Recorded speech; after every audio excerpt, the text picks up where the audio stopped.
Hello नमस्ते, welcome और welcome back to the educational channel of botany Adda में आप सभी का स्वागत है।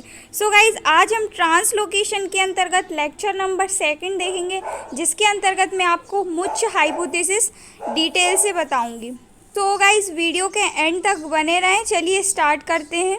मुच्छ हाइपोथेसिस यानी कि मुच्छ परिकल्पना। जर्मन वैज्ञानिक ऑनेस्ट मुच्छ ने 1930 में पौधे में कार्बनिक भोज्य पदार्थों के स्थानांतरण या ट्रांसलोकेशन की एक परिकल्पना प्रस्तुत की, जिसे मुच्छ हाइपोथेसिस कहते हैं। तो ट्रांसलोकेशन जो टॉपिक है वो गाइज मैंने आपको लेक्चर नंबर 1 में अपलोड कर दिया है। लेक्चर नंबर 1 जो अपलोड किया है उसके अंतर्गत मैंने ट्रांसलोकेशन के बारे में डिटेल से बता दिया है, जिसकी लिंक मैंने डिस्क्रिप्शन बॉक्स में भी दे दी है। सो आप ट्रांसलोकेशन वाली वीडियो देखिए, फिर आपको मुच्छ हाइपोथेसिस बहुत ही क्लियर समझ में आ जाएगी। सो जर्मन के जो मुच्छ साइंटिस्ट थे उन्होंने ये हाइपोथेसिस प्रस्तुत की। इसके अंतर्गत उन्होंने बताया कि भोज्य पदार्थों का जो स्थानांतरण होता है चालनी नलिकाओं के द्वारा होता है। ठीक है, आगे हम देखेंगे। परिकल्पना के अनुसार चालनी नलिकाओं में खाद्य पदार्थों का स्थानांतरण प्रायः दाब प्रवाह के फलस्वरूप होता है।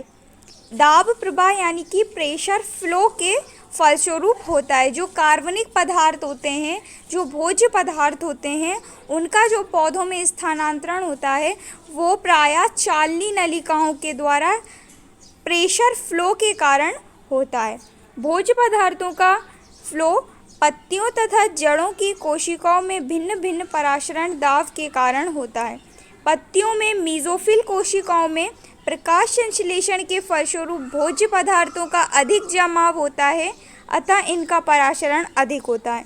क्या होता है गाइज, जो लीव्स होती हैं, प्लांट की लीव्स, वो फोटोसिंथेसिस की प्रोसेस करती हैं, जिसके फलस्वरूप लीव्स में जो भोज्य पदार्थों का मात्रा में होता है, जिससे कि भोज्य पदार्थों का जमाव लीव्स में अधिक हो जाता है और इस कारण उनका जो ऑस्मोटिक प्रेशर होता है वो अधिक हो जाता है। वहीं दूसरी ओर देखा जाए रूट्स में या फिर अदर्स स्थानों में, तो वहाँ पे फ्लोएम की कोशिकाओं में परासरण दाब प्रायः कम पाया जाता है, या फिर कहा जाए तो रूट्स और अन्य स्थानों में फ्लोएम की कोशिकाओं में परासरण दाब या ऑस्मोटिक प्रेशर जो होता है वो कम होता है, चूँकि फ्लो उच्च परासरण दाब से कम परासरण दाब की ओर होता है। पत्तियों की मीजोफिल कोशिकाओं से जो भोज्य पदार्थों का स्थानांतरण होता है वो रूट्स में और अदर्स स्थानों में पहुंचता है, किसके द्वारा?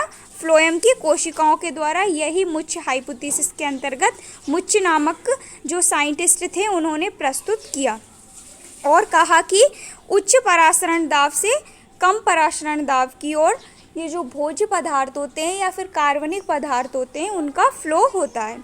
अतः भोज्य पदार्थों का फ्लो मीजोफिल कोशिकाओं के फ्लोएम की ट्यूब्स के द्वारा आवश्यकता के स्थानों की ओर मास फ्लो अथवा प्रेशर फ्लो के कारण होता है।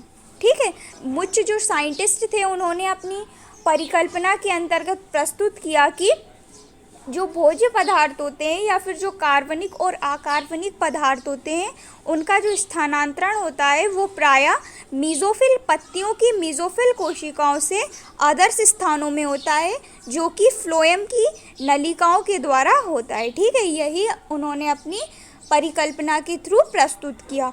और अब हम इस परिकल्पना को एक प्रयोग के माध्यम से समझेंगे। सबसे पहले हम क्या करते हैं, इसको एक डायग्राम के थ्रू देखते हैं।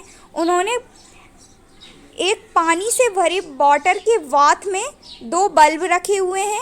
एक बल्ब में गाढ़ा चीनी का घोल और दूसरे बल्ब में पतला चीनी का घोल डाला हुआ है, और दोनों ही बल्ब को टी जो नली है जो कि आपको शो हो रही है इमेज में, उनसे जोड़ दिया है और दोनों ही बल्ब को उठा के वाटर बाथ में रख दिया है। फिर कुछ समय पश्चात देखते हैं कि बल्ब ए से बल्ब बी की ओर पानी का स्थानांतरण होने लगता है वाटर की बाथ से। ठीक है, तो जो मुच्छ नामक साइंटिस्ट थे उन्होंने अपने प्रयोग के हेल्प से ये सब एक्सप्लेन किया। चलिए अब मैं इसका आपको थ्योरिकल पार्ट समझा देती हूँ। मुच्छ परिकल्पना के अनुसार चित्र के अनुसार 2 बल्ब ए तथा बल्ब बी लेते हैं, जो कि अर्धपारगम्य झिल्ली के बने होते हैं। दोनों ही झिल्लियों को एक कांच की ट्यूब टी के द्वारा जोड़ देते हैं। बल्ब बी में पतला चीनी का घोल तथा बल्ब ए में गाढ़ा चीनी का घोल भरकर दोनों बल्बों को पानी से भरी वाटर की बाथ में रख देते हैं। कुछ ही देर में बाथ का पानी बी की अपेक्षा ए में तेजी से प्रवेश करने लगता है, क्योंकि ए का पराशरण दाब या ऑस्मोटिक प्रेशर अधिक होता है और बल्ब ए में आयतन बढ़ जाता है और टी ट्यूब के द्वारा बी की ओर बहने लगता है। ये बहाव तब तक होता है जब तक कि दोनों बल्बों का सांद्रण बराबर नहीं हो जाता। इसी के अनुसार मुच ने स्पष्ट कर दिया कि संश्लेषण सिरे की ओर दाब का प्रवाह अधिक होता है। सो गाइज, आप समझ ही गए होंगे, इसमें कोई एक्सप्लेन करने की आवश्यकता है ही नहीं है। ठीक है, सो ये हो गया मुच हाइपोथेसिस। और वो मुच नामक साइंटिस्ट थे, उन्होंने अपना जो प्रयोग किया था ये उनका प्रयोग हो गया। ठीक है, अब अनेक जो साइंटिस्ट थे उन्होंने मुच हाइपोथेसिस में विभिन्न प्रकार की आपत्तियां बताई, जिनमें से कुछ मैं मेन आपको बता देती हूँ। सबसे पहली है, इस परिकल्पना के अनुसार पौधे में केवल एक दिशा में भोज्य पदार्थों का स्थानांतरण संभव हो सकता है, किंतु अधिकांश पौधे ऐसे होते हैं जिनमें खाद्य पदार्थों का स्थानांतरण दोनों ही दिशाओं में होता है, यानी कि बाई डायरेक्शनल होता है, जो कि इस परिकल्पना के द्वारा स्पष्ट नहीं किया गया है। ठीक है, सेकंड है, ऐसे पौधों में मास फ्लो संभव नहीं होता है जिनको फ्लोएम की चालनी नलिकाओं के छिद्र गाढ़े जीव द्रव्य के कारण बंद हो जाते हैं, किंतु उनमें स्थानांतरण फिर भी होता है, ऐसा अनेक वैज्ञानिकों का मत है। और फिर थर्ड है, मुच्छ परिकल्पना के विपरीत चालनी नलिकाओं में शुगर की सांद्रता मीजोफिल सेल्स की शुगर की सांद्रता की 23 गुनी तक होती है। सो ये हो गई कुछ आपत्तियां जो कि अनेक साइंटिस्ट ने मुच्छ हाइपोथेसिस के अकॉर्डिंग बताई थी। सो आपका ये जो ट्रांसलोकेशन वाला जो टॉपिक है वो कवर हो चुका है। ट्रांसलोकेशन और ट्रांसलोकेशन के अंतर्गत मुच्छ हाइपोथेसिस वेरी इंपॉर्टेंट है एग्जाम के व्यू से देखा जाए तो। अब हम नेक्स्ट वीडियो के अंतर्गत न्यू टॉपिक को कवर करेंगे।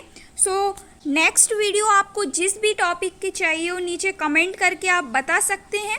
मिलते हैं नेक्स्ट वीडियो में न्यू टॉपिक के साथ। गाइस, वीडियो को लाइक और चैनल को सब्सक्राइब ज़रूर करें। So thank you so much for watching.